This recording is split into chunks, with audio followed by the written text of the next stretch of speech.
In a small village nestled along the Nile River, there lived a young woman named Nyoka. At 20 years old, she had bright, sparkling eyes and a smile that could light up even the darkest night. She lived with her mother, Amuna, and her younger brother, Deng. Their father had passed away when Deng was just an infant, leaving Amuna to work tirelessly to raise her children alone. Nyoka's village was a peaceful and beautiful place where people lived harmoniously with nature. The fields were lush and vibrant, and the air was always filled with the cheerful sounds of birdsong and children's laughter. Despite life's challenges, Nyoka cherished her family and her village deeply. One evening, as the sun dipped below the horizon, casting a golden glow over the land, Nyoka played with her friends by the river. They laughed and splashed in the cool water, enjoying the final moments of daylight. As the sky grew darker, Nyoka heard her mother calling out to her, "Nyoka, it's time to come home." Amuna's voice echoed across the village. Waving goodbye to her friends, Nyoka ran toward her home, her bare feet kicking up dust as she went. When she arrived, she found her mother waiting outside their modest mud hut, her face lined with worry. "Nyoka, I need you to do something very important," Amuna said, her tone serious. Nyoka nodded, her heart beginning to race. "What is it, Mama?" she asked. Amuna took a deep breath and placed her hands on her daughter's shoulders.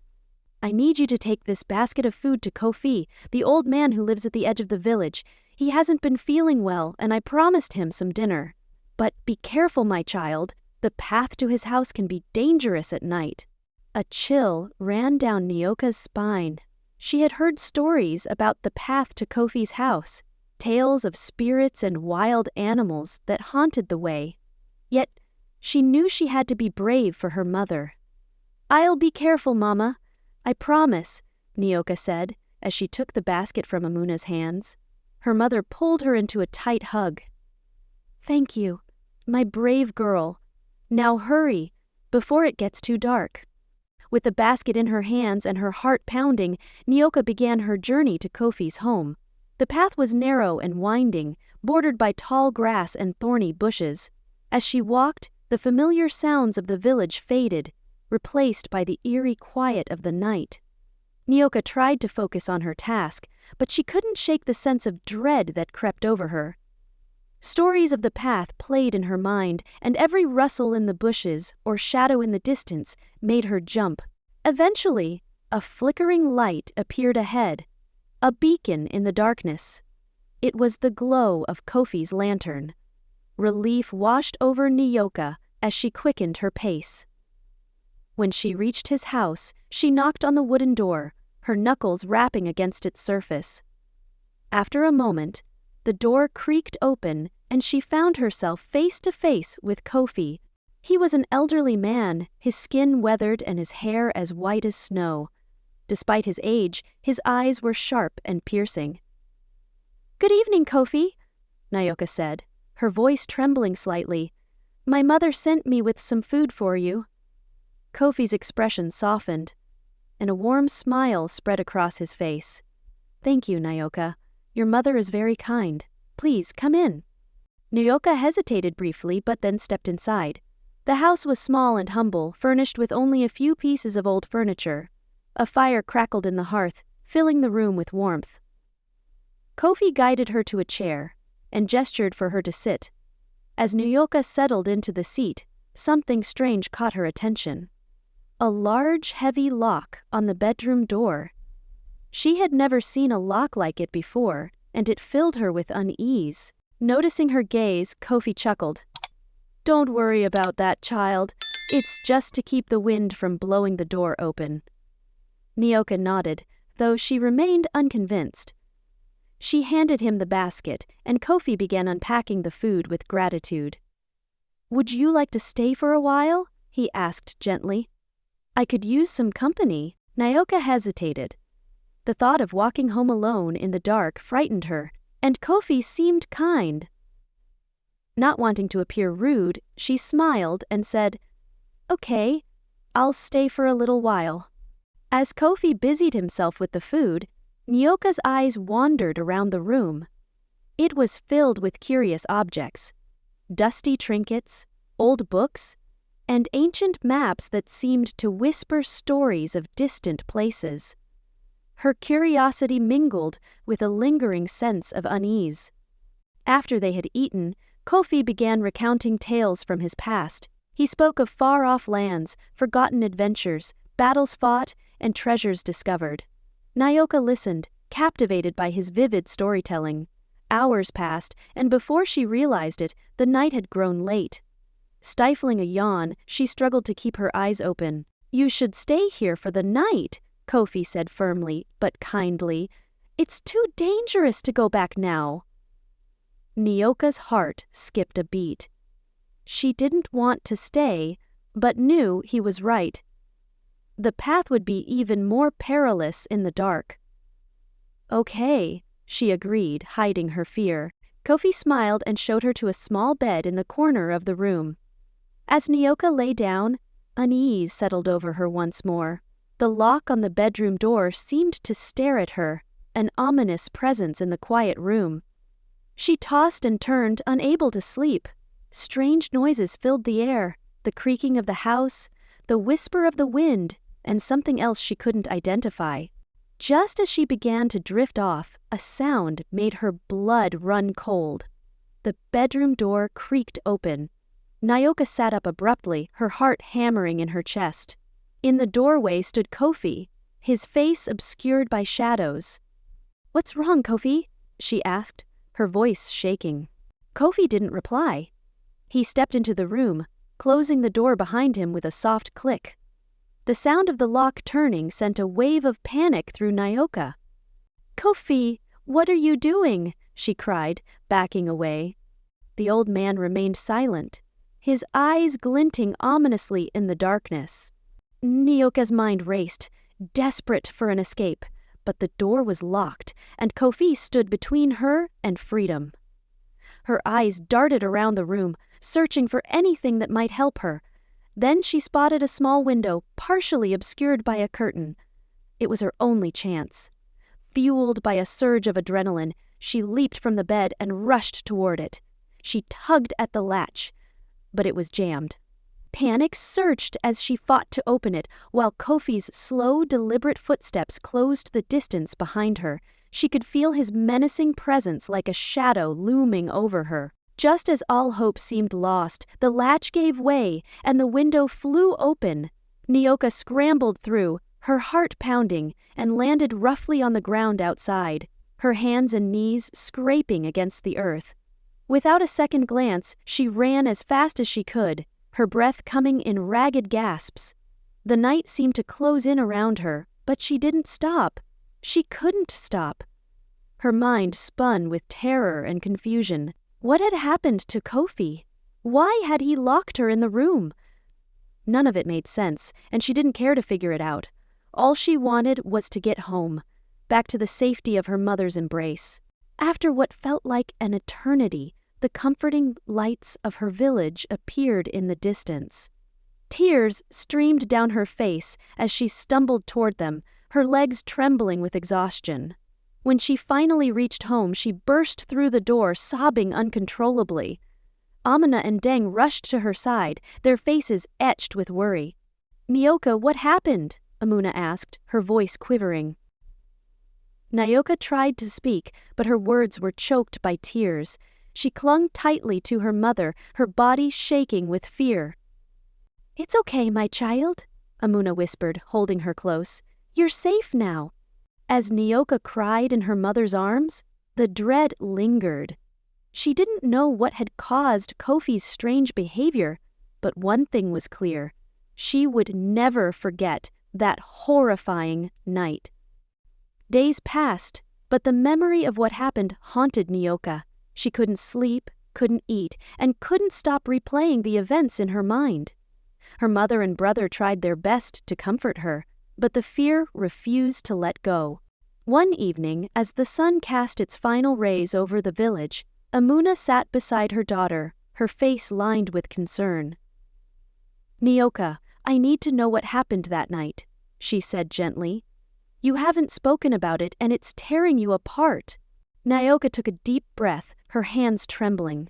She had tried to bury the memories, but she knew she couldn't avoid them forever. In a shaky voice, she began recounting the events of that fateful night. "I went to Kofi's house, just as you asked," she began, her voice barely audible. "At first he was kind. We ate dinner, and he told me stories. But then he locked me in the bedroom." Amuna's eyes widened in shock. "He locked you in? Why?" Tears streamed down Nyoka's face as she shook her head.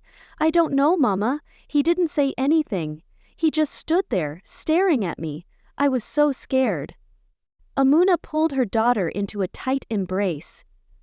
"Oh, my poor child. I'm so sorry. I never should have sent you there." Nyoka clung to her mother, a mix of relief and sorrow washing over her. She had bottled up her fear for too long, and now it was finally spilling out. "We need to find out what happened to Kofi," Amuna said firmly. "We can't let this go unanswered." The next morning, Amuna and Nyoka went to see the village elder, a wise woman named Lu. They told her everything that had happened, and Lu listened carefully, her expression darkening with concern. "This is troubling," Lu said gravely. "Kofi has always been a good man, but something must have changed. We need to find out what." Lu gathered a group of villagers, and together they made their way to Kofi's house. Nyoka stayed close to her mother, her heart pounding with a mixture of fear and curiosity. When they arrived, the house was eerily silent. The door hung ajar, and the interior looked untouched since Nyoka had fled. The villagers called out Kofi's name, but there was no response. "Let's search the house," Lu said, her voice steady. "We need to find clues." The group spread out, carefully combing through the small house. Nyoka stayed by her mother's side, dread building with every step. In the bedroom, they found the heavy lock that had trapped her. It was old and covered in strange symbols that no one recognized. "What is this?" one villager asked, holding up the lock. Lu examined it closely, her eyes narrowing. "This is no ordinary lock," she said. "It's enchanted." Nyoka's heart skipped a beat.